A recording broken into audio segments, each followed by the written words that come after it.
ചന്ദ്രയാൻ വിജയിച്ചപ്പോൾ ഉം, ഉം. Kothamangalam engineering college സാധാരണ കോളേജാണ്, എയ്ഡഡ് കോളേജാണ്, മാനേജ്മെൻറ്റ് നടത്തുന്ന കോളേജാണ്. അവിടെ പഠിച്ച 55 എഞ്ചിനീയർമാർ ഈ ദൗത്യത്തിൽ പങ്കെടുത്തു. 55 പേരെ വിളിച്ചു വരുത്തി കോതമംഗലം കോളേജ് ആദരിച്ചു.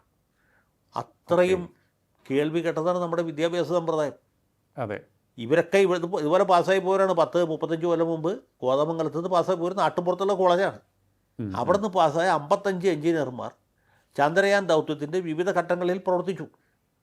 ഈ ഇതിൻ്റെ സോമനാഥ് എന്ന് പറഞ്ഞ ആളുണ്ടല്ലോ, അതെ, ചന്ദ്രയാൻ്റെ പ്രധാനപ്പെട്ട ഉത്തരവാദിത്തക്കാരനായിരുന്ന ആളും കാരണഭൂതനായ വ്യക്തി. അദ്ദേഹം കൊല്ലം TK എഞ്ചിനീയറിംഗ് കോളേജിൽ പഠിച്ചാണ്, IIT NIT ഒന്നും പഠിച്ചല്ല.